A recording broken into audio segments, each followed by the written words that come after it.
I'm either gonna die of a crush injury, and my bones is probably gonna puncture my lungs or my heart, and I'm going to die and fall in the water and drown because I do not know how to swim. Cause my age don't know how to treat me, don't know how to treat me, don't know how to treat me. Cause my age don't know how to touch me, don't know how to love me good. What's up, guys? Welcome back to my channel. It's your girl Yamani Plush, and before I get started with this video, I would like to say to go down to that subscription button because, you know, a sister is kind of lit. Please forgive my broken nail. That happened today with my son's stroller. But y'all read the title. Y'all know what y'all here for. Y'all know what y'all came to hear, the tea. Y'all came to hear the tea about how I almost died. Like, I literally almost died. Like, not just me, a few other people, but you know, we talking about me here, so nah. So let's talk about time and place. The time is 2009. I was about in the 10th or 11th grade, I'm not sure. I know I graduated in 2011, but I'm not sure of when the album dropped. I'm pretty sure it was 2011 if I'm not mistaken. But anyway, so I'm in high school, and me and my best friend is like real big Drake heads. So of course we watched Degrassi. Like, who didn't watch Degrassi? But we watched Degrassi. We was Drake fans, and it was lit. So, you know, there was so much buzz going on about him and his music. Like, he's a great musician. So we decided to go to his album signing at Best Buy on 14th Street. So my best friend was like, yo, I got the album, let's go, or whatever the case may be, because she went with the previous day with her mom. So what they neglected to tell her is that when you buy the album, you have to buy like this special pass, and she didn't have the pass. So upon arrival, we get there, we cut school to get there.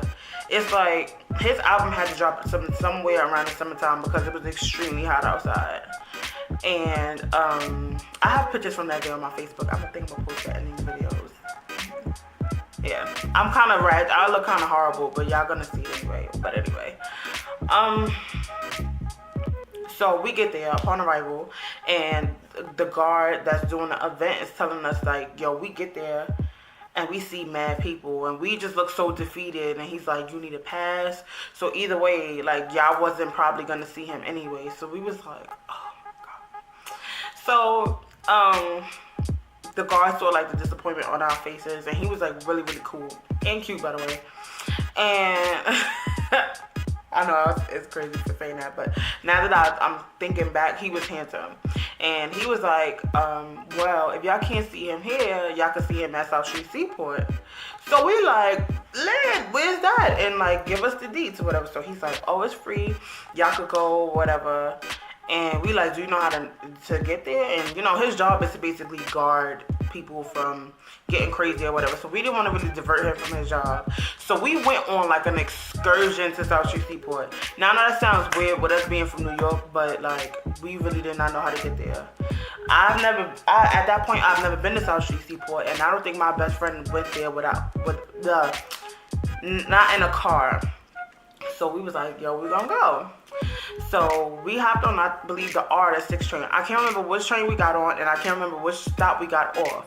But we walked so long. It felt like miles and miles and miles of walking. It like, and I'm not saying that because I'm fat. We literally walked for miles. We didn't know where the hell we was going. We just kept stopping people and asking them, like, do you know where South Street Seaport is at? And we watching out for truancy because it's like approaching 12 o'clock. We don't want to go back to school, even though it's like borderline about to be summertime. We're not trying to get caught out here. So I didn't think we really cared. We was running off of endorphins from the high of seeing Drake. So we didn't really care.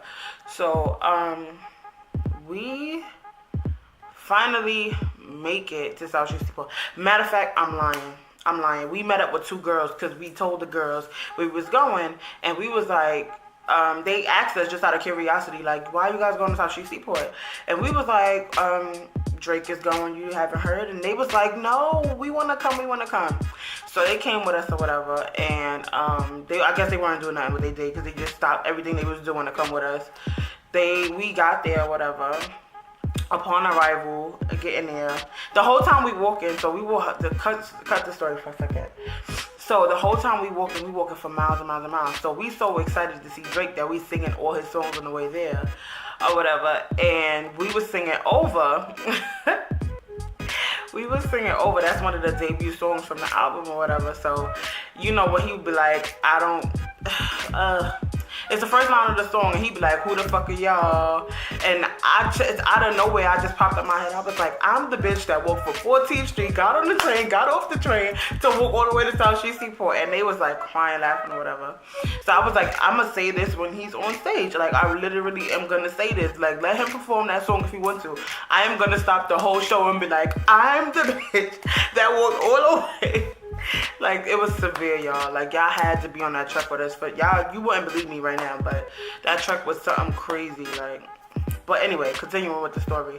So we finally get to South Street Seaport or whatever. We go get something to eat because we're famished by the time we get to goddamn South Street Seaport, because we did all that walking and all our energy is exerted under the sun. So we had to go get something to eat. So we go get something to eat, and we sitting down, we overhear these other two girls talking about Drake or whatever. So we was like, oh, y'all here to see him too? So we trying to keep it on the low because we know that a few people didn't know. So I'm like, if people don't know, then less people will show up, and it's more of an opportunity that we could get better seats, quote unquote. So we whispering and talking whatever, we laughing, we joking, whatever. So after we eat, we decided to go downstairs to line up early so we could get good view. So we go downstairs, and it's like this little petite white girl standing like with a booklet like by barricades. So he's like, this is obviously what the show is gonna be.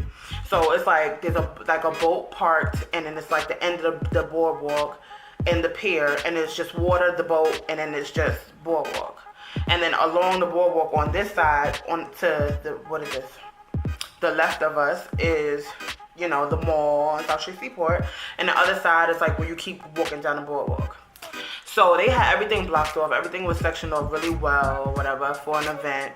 And we really didn't feel like talking to this lady. We was like, there's nothing but space and opportunity right here. Why do we need you to sign us in and let us in through barricades? Like, we could just go. But I felt like she was doing something, like she was a part of something, obviously, because she had a clipboard. She was important.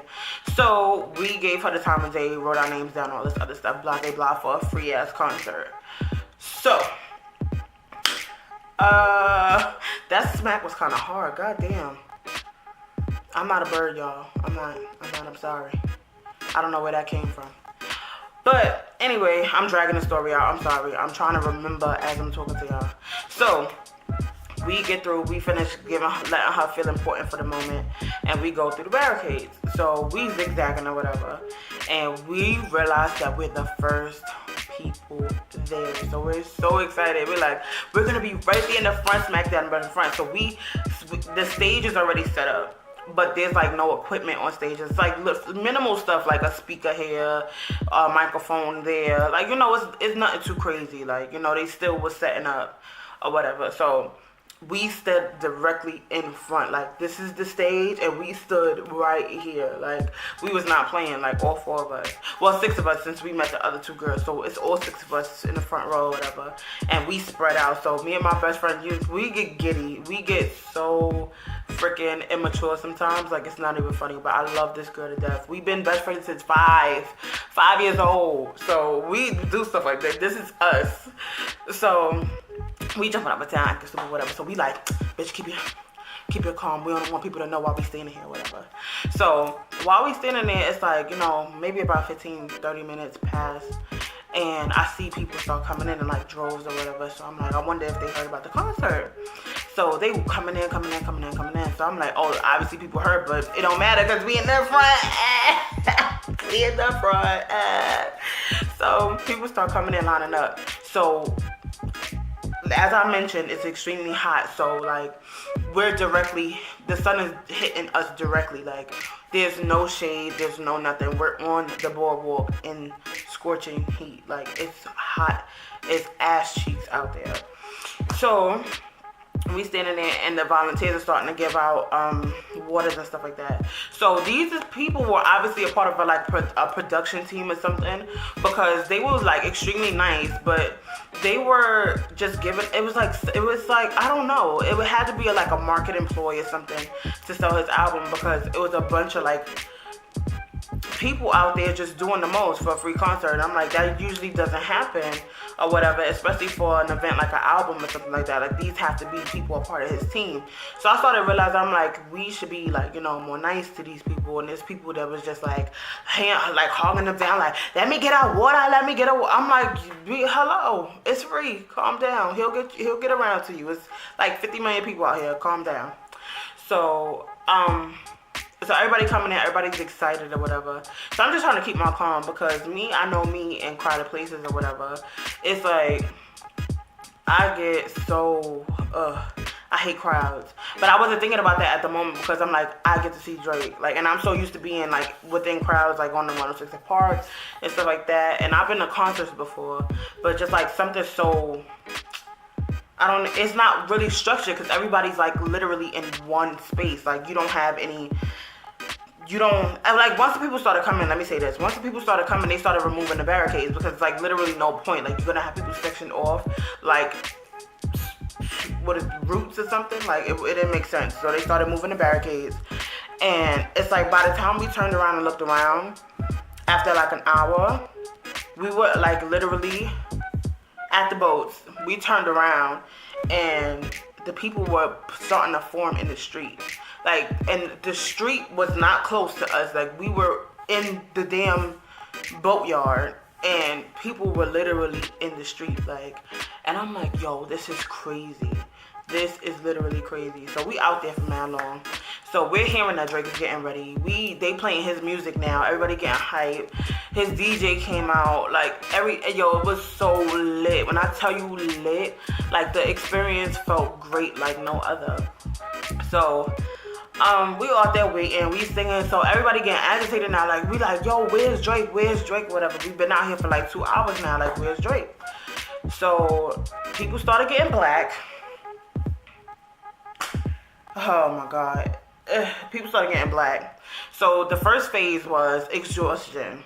So from being exhausted, there was like people laying on me, and I'm like, I don't know this girl from a can of paint. Like, why is she literally laying on my back like this?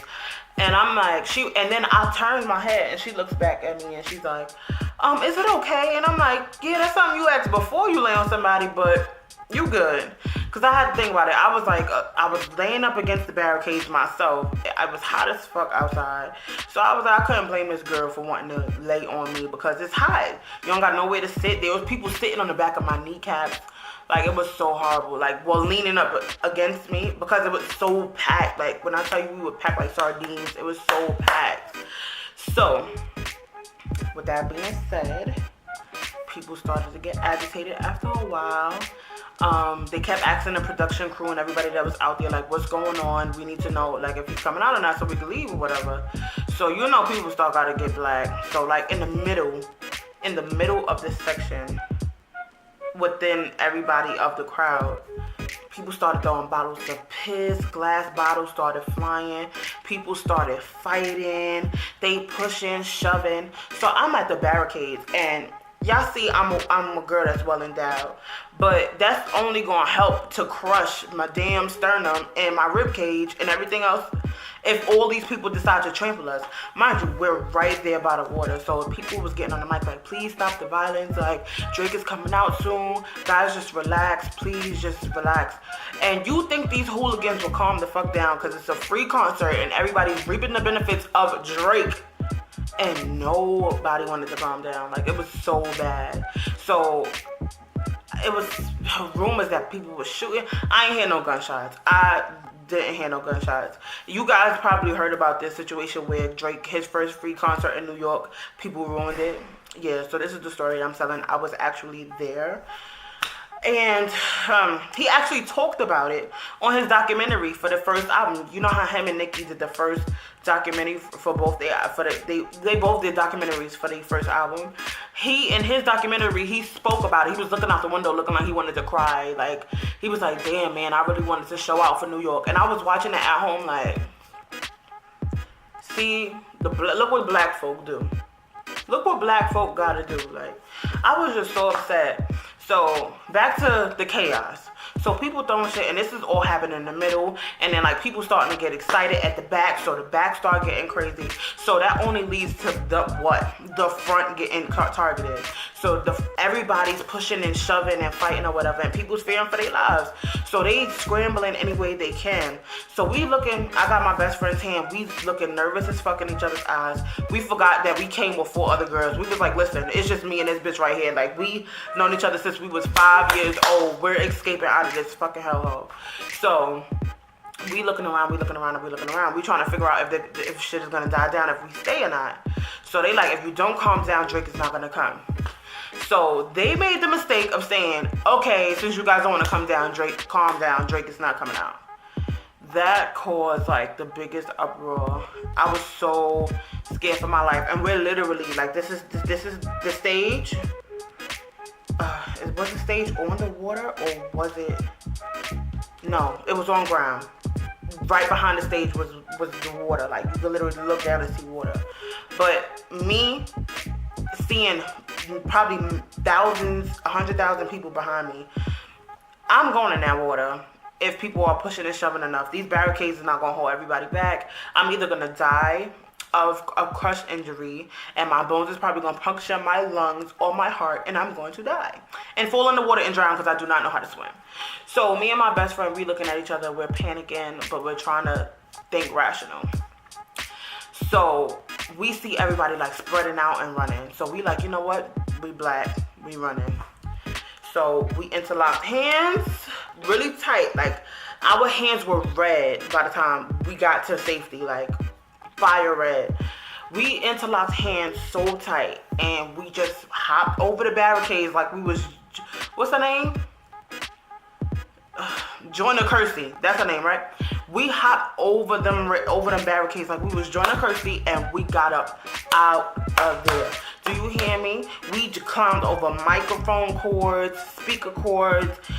We felt like we were dying. Like the barricades was pushing us like this, and we like, yo, y'all stop! Like we're pushing against the barricades, and it's like it's so many people behind us, and it's so much ruckus that my chest is like literally like up against the barricades. So I'm like, yo, I'm going to die. Like, what am I gonna tell my mom? She's gonna see me on the news dead, and I'm supposed to be in school, and I was being a bad girl, and I was just like, yo, I have to get out of here. Like, so me and my best friend, we have a language where we don't have to speak. We could just look at each other and know if you got a best friend, you know what I'm talking about. We know exactly what the fuck to do. We grabbed the hands, hopped that barricades, and was out, yo. We ran for maybe 2 blocks after we got from Seaport because we didn't know who knew who. There was gangs there. Like we didn't know. We didn't want to know. We just wanted to get home free. By the time we stopped running, our fucking chest felt like it was about to pop out our stomachs, through our mouths, and explode in the air. Like, we were so exhausted. I can't even explain to y'all how exhausted we were. After all that walking and waiting for hours under the sun, you could imagine how much energy we had. We had about this much, but we had to pull energy from somewhere to run, and we ran. After we got out the Seaport, we ran for 2 additional blocks, and we was like, once we realized we took cover and nobody was behind us, we was like, after we caught our breaths after like 15 minutes, because we could not breathe. Like our chest was like, yo, it felt like literally like our lungs was gonna collapse. And like once we stopped and looked at each other and was able to catch our breath, we was like, yo, we made it away with our lives. Like, do you understand the fear of feeling like you about to die? Like, this story went from being funny to serious so quick because I literally remember feeling like that I was gonna get trampled and ran over and crushed and drown. Like, that was the sequence of events. I was gonna get crushed by the barricades and 100,000 people, and then I was gonna get trampled by people running because of gunshots. People got stabbed that day. I was either gonna get stabbed or shot, trampled, and then I was gonna drown, and that would have ended the end all be all because I do not know how to swim. So all of this is running through my mind in the milliseconds that it took for us to lock eyes and grab hands. Literally. Like, we were so close to death. So close. And I know it sounds like I'm being dramatic, and if you was there, you understand. Like, that joint was crazy. I wish she was here. She don't even live in New York no more. I miss her so much. But you guys had to be there. You really had to have been there. It was a crazy experience. We lived to tell the tale, and it was fun while it lasted. But the what can I say? The justification that I got from seeing Drake talk about it on TV felt so good, because I was like, at least he acknowledges the fact that he really wanted to come out here and perform for us, and then these freaking animals just ruined the whole thing. Like, and not for nothing, but South Street Seaport is by the projects, and nobody told us that either. But, you know, ain't nobody got nothing against our projects. I grew up in Queensbridge houses. What's up, QB? But, like, nobody told, like, I never in a million years would have thought that a free event would have turned into something like that. Like, people go crazy over free stuff all the time, but I didn't think it would get that bad. Like, I was like, oh, they're gonna calm down, because it seemed like they was calming down for a second, but it was just like getting crazy because people got tired of waiting. That sun drives people crazy. You know how they say black people get crazy when they get hot? That ain't a lie. That is not a lie. But I survived. We survived. And I'm live to tell the tale for y'all to hear it. And if you want to hear more story time videos like this, better or worse, as far as like the situation not being a bad story, but if you want to hear more story times like this one, don't forget to like the like button down below and hit the subscribe button while you're down there, and write a comment and tell me about your favorite part about this video. Hashtag me on Instagram, and I will see you guys in my next video. I could live to still dance. Like, I don't understand. Like, sister be hitting her moves, but yo, that was crazy. But I see y'all in my next video. I don't want to keep rambling on, because y'all get the point. Like, right? Y'all get the point. So I see y'all guys in my next video. Don't forget to do what I told you, because I love you, love you, love you. And I will see you in the next video. 7, 6, 5, 4, 3, 2, 1. You'll never have me, sacred stone. Oh, this you crazy mother.